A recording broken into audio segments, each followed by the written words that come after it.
Vamos a ver si podemos decir todos juntos la lista de frutos del Espíritu. Aparece en Gálatas capítulo 5, 22, 23, por ahí, Gálatas capítulo 5, en el Nuevo Testamento. Y viene la lista de estas 9 palabras claves que hemos estado tomando en la Iglesia Sinaí. Ya llevamos 2 y vamos en la tercera, ¿verdad? Pero ahí en esa lista es el número 22 de Gálatas 5, ¿sí? Dice así: más el fruto del Espíritu es amor, gozo, paz, paciencia, benignidad, bondad, fe, mansedumbre y templanza. Contra tales cosas no hay ley.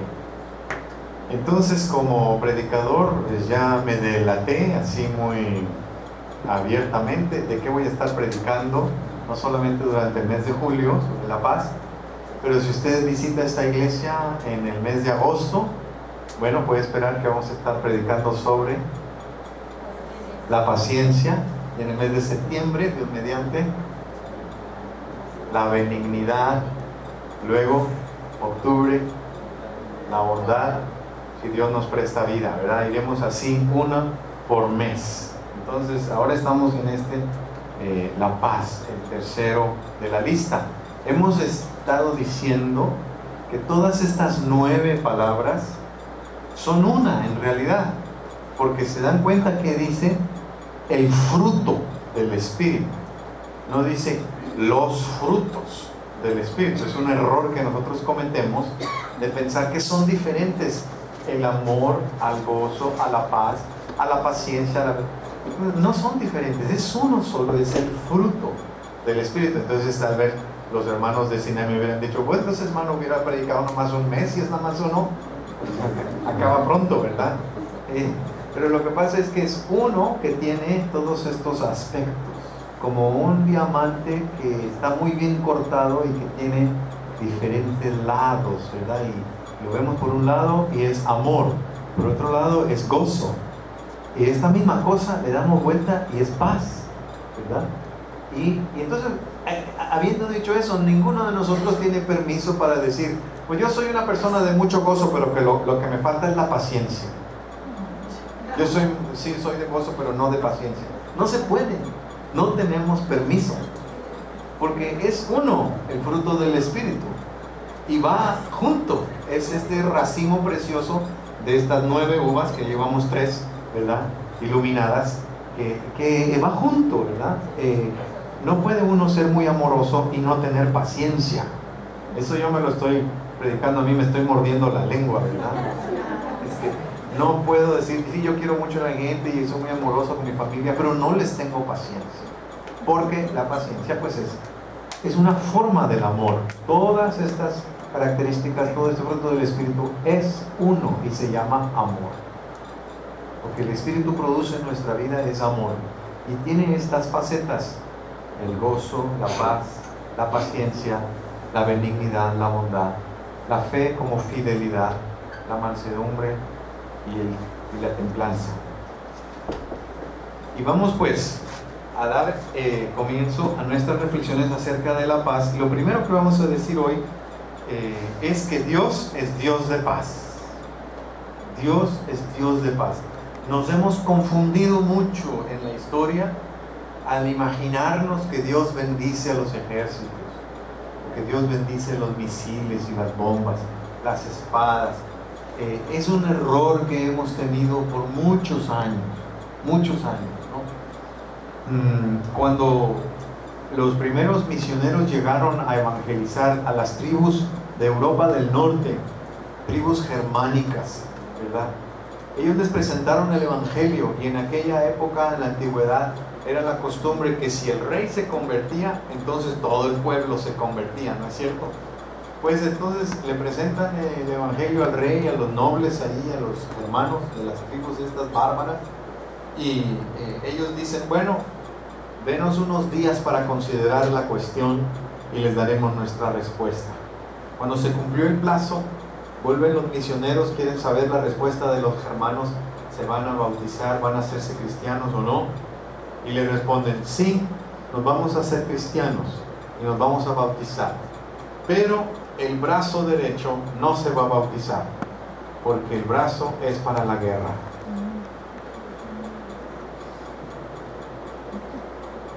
Me llama la atención la respuesta de estos hermanos a la invitación de hacerse cristianos, porque quiere decir que ellos entendieron que el cristianismo no comulga con la guerra. Ellos lo entendieron, y al mismo tiempo, al acceder a bautizarse, pero no bautizar el brazo derecho, están también diciendo qué clase de fe cristiana van a cultivar después. Y bueno, la historia lo demostró, ¿verdad? Una cristiandad que no le podemos decir cristianismo, una cristiandad guerrera, ¿verdad? Que ha hecho desde las cruzadas y hasta la guerra del Golfo y las últimas guerras, una mezcla profana y podemos decir herética, poniéndole armas, metralletas a Jesucristo y haciendo que Dios sea un Dios guerrero, cuando el Dios que se ha revelado en la Biblia es Dios de paz. ¿Ya? Entonces, no estamos diciendo nada fácil. Esto que estoy diciendo es, digamos, fácil de decir, difícil de practicar, porque quiere decir que nos comprometemos a vivir estilos de vida pacíficos, estilos de vida de paz. Y ahí en Hebreos capítulo 13, más o menos, tenemos unas pistas como para entender un poco más qué significa que Dios es Dios de paz. El Dios de la paz. Qué bendición que Dios se le añade este apellido, es Dios de paz, que resucitó de entre los muertos a Jesús nuestro Señor y lo constituyó supremo pastor del rebaño mediante la sangre de una alianza eterna, los ponga a punto para que cumplan su voluntad en toda clase de buenas obras, que Él lleve a cabo en nosotros, por medio de Jesucristo, aquello que le agrada. A Él sea la gloria por siempre jamás. Miren cómo se relaciona la paz con el estilo de vida, porque es muy fácil comenzar a hablar de paz e inmediatamente irnos a la Asamblea General de las Naciones Unidas. Es decir, allá es donde se necesita pues que se hable de paz, ¿verdad? Que hablen de paz ellos. Y este texto no hace eso, sino que dice que Dios es Dios de paz y luego nos dice que nosotros andemos en buenas obras. Que creer que Dios es Dios de paz nos compromete a nosotros a tener una manera de vivir distinta al resto del mundo. Aquí es donde tenemos que tener bien claro este asunto. No podemos promover la paz en el mundo si no nos podemos acostar con nuestra esposa.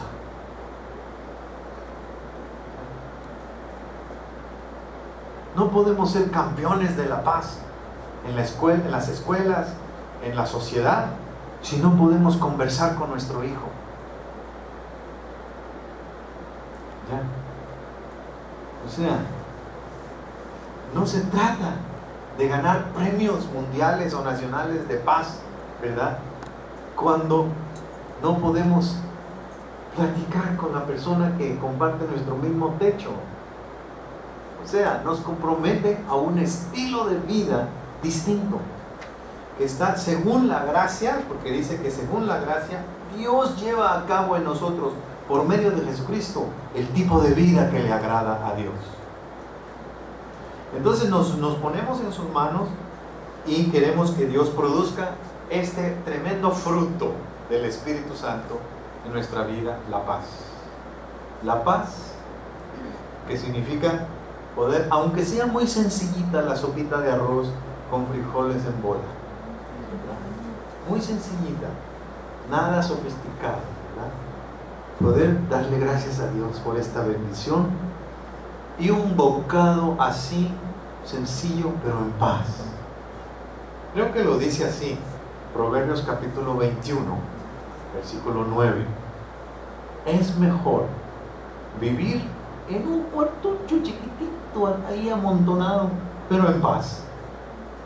Que vivir en una casona que tiene habitaciones, pero con una pareja peleonera. Así dice el proverbio. Claro, los proverbios fueron escritos por hombres. Entonces ahí dice, preferible antes que vivir con una mujer pendenciera.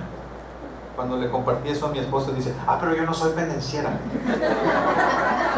Le dije, no, mi amor, pero quiere decir pareja, pues, o sea, también muy bien se puede aplicar a un hombre peleonero. Imagínense qué horrible, qué infierno debe ser para la esposa tener que vivir con un hombre que está todo el tiempo peleando y que se escuda, porque como el proverbio bíblico dice de la mujer, entonces piensa insensatamente que no dice también del hombre, ¿no? Es decir, Proverbios 21:9 se refiere o al hombre o a la mujer, a la pareja que nomás está peleando en la misma casa. Qué horrible, ¿no? Entonces, no podemos pues promover la paz mundial si no podemos sentarnos a la mesa en paz a comer un plato de frijoles con arroz. No podemos ganarnos premios Nobel de la paz si no podemos dormir con la esposa. Ahora vamos a ver al menos 2 o 3 cosas de qué no es la paz, ¿verdad?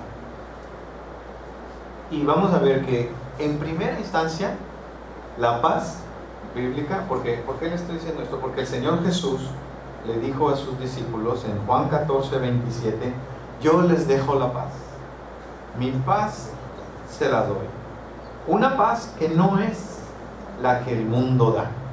Mi paz os dejo, mi paz os doy. Yo no la doy como el mundo la da. Qué interesante dicho del Señor Jesús, que la paz que Él da no es como la da el mundo. ¿Cómo la da el mundo? Bueno, el mundo la da, al menos en estas 3 vertientes. Una sería la pacificación. La paz de Cristo no es pacificación. ¿Qué es pacificación? Pacificación es que yo tengo un garrote y al que hable, lo pacifico, ¿verdad? Esa es pacificación. Nadie proteste, aunque sean protestantes, ¿por qué que proteste? ¡Pum! Le doy con mi garrote. Eso se llama pacificación y no es la paz de Cristo. Porque en realidad no es paz. Es cierto, nadie habla. Pero ahí estamos todos pensando, hija de su... Bueno, a la maestra o al gobernador o a cualquier figura de autoridad, al policía, ¿verdad? Estamos deseándoles cosas feas. Es decir, no hay paz en realidad, hay pacificación. La pax con X que tenían los romanos, ¿verdad? La pax romana que impone el ejército, que se impone por la fuerza. Esa no es la paz de Cristo. Esa le vamos a llamar pacificación. Hay otro tipo de paz que le vamos a llamar apaciguamiento. El apaciguamiento que viene siendo que escogemos sacarle la vuelta a los problemas.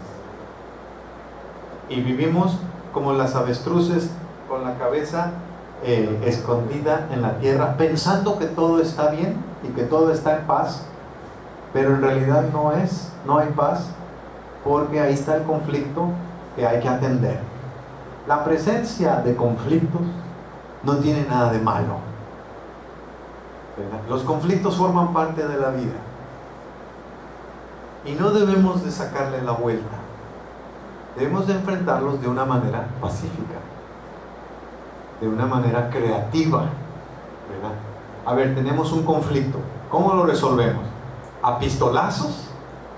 ¿Verdad? A ver, no nos llevamos bien. Bueno, uno de los dos tiene que morir. Okay. Vamos a ser vencidas y el que pierda le corto la cabeza. ¿Eso es solucionar un conflicto? O, bueno, ¿cómo podemos negociar? ¿Verdad? Tú tienes una postura, yo tengo una postura, vivimos juntos, pues vamos a negociar, vamos a hablar, ¿verdad? ¿Por qué queremos hablar? Porque nos queremos vivir juntos, queremos convivir, entonces vamos a convivir en paz, no en apaciguamiento, ¿verdad? Que sería pues darle la vuelta, no enfrentar al conflicto, y eso es un error. Se debe enfrentar el conflicto de manera creativa y de manera pacífica. ¿verdad? Espero que Dios nos dé sabiduría y vida para el mes de julio hablar un poco más acerca de esto, de este tema, cómo vivir en paz precisamente con los conflictos. Gracias a Dios porque no somos todos iguales, y gracias a Dios porque no pensamos todos igual, y gracias a Dios que nos pone juntos para que no seamos todos iguales. Es bueno ser diferentes, tener diferencias y aprender a valorar la diferencia, enriquecernos. Es como una orquesta, imagínense que todos fueran trompetas. Qué horrible, ¿verdad?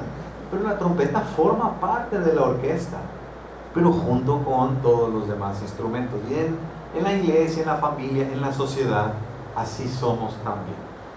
Bueno, la paz no es pacificación, la paz no es apaciguamiento. Y la tercera cosa que vamos a decir que no es paz sería pasivismo. Pasivismo que es yo no me meto.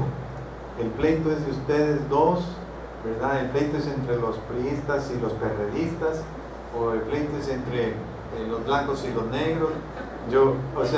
Siempre ver que es de los otros y no comprometerse. No, esa es una forma, una actitud que algunos confunden con paz, pero que no es paz.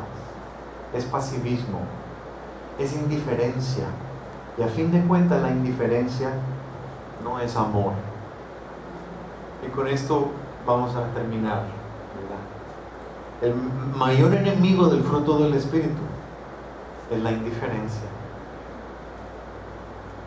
El mayor enemigo del amor no es el odio, ¿verdad? El mayor enemigo del gozo no es el odio, es la indiferencia, ¿no? Ese sentir que a mí no, a mí que yo prefiero no meterme. Cuando el Señor Jesús hizo su primer viajecito por barco con los discípulos, ahí en Mateo, en el capítulo 8, está apenas empezando el Evangelio. Y apenas están conociéndose Jesús y sus discípulos. Y Jesús hizo uno de sus primeros milagros. ¿Verdad? Capítulo 8, del 23 al 27. Subió Jesús a una barca acompañado de sus discípulos, cuando de pronto se levantó en el lago una tempestad tan violenta que las olas cubrían la barca. Pero Jesús se había quedado dormido. Los discípulos se acercaron a él y lo despertaron, diciendo: Señor, sálvanos, estamos a punto de perecer. Jesús les dijo: ¿a qué viene ese miedo? ¿Por qué es tan débil su fe? Entonces se levantó, increpó a los vientos y al lago, y todo quedó en calma. Y los discípulos se preguntaban asombrados: ¿quién es este que hasta los vientos y el lago le obedece? Amén. Ese es el tipo de paz que el Señor Jesús ofrece. Paz en medio de una tormenta. En el Evangelio de Marcos nos da un detalle más acerca de dónde se durmió Jesús. Dice que se durmió en el cabezal, es decir, en el sitio reservado para el piloto del barco. Jesús dormido, pero en el lugar en donde debe estar, ¿verdad? Y los discípulos van, lo despiertan: estamos ahogándonos, nos vamos a hundir, despiértate. Y Jesús dice, así medio amodorrado, ¿verdad? ¿Por qué? ¿Por qué este alboroto? ¿Por qué no tienen fe? Y entonces Jesús, yo no sé si todavía medio dormido o no, ¿verdad? Levanta la mano y le manda al mar y le manda la tempestad a que se calme. Jesús dándole órdenes a la tempestad.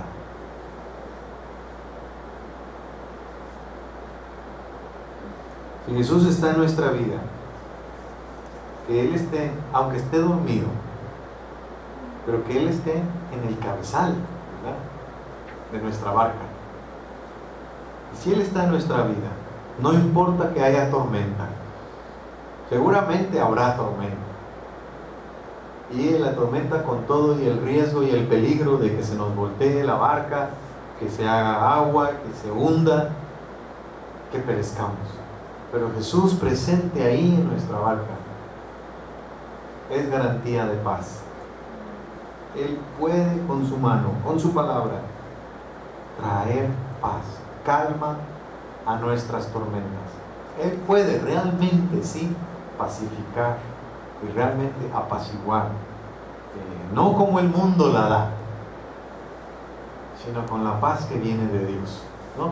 Y vamos a buscar esa paz, vamos a pedirle al Señor en nuestra vida, en nuestra casa, en nuestra mesa, en nuestra forma de vida. Busquemos vivir y reflejar este fruto del Espíritu que es la paz. Amén.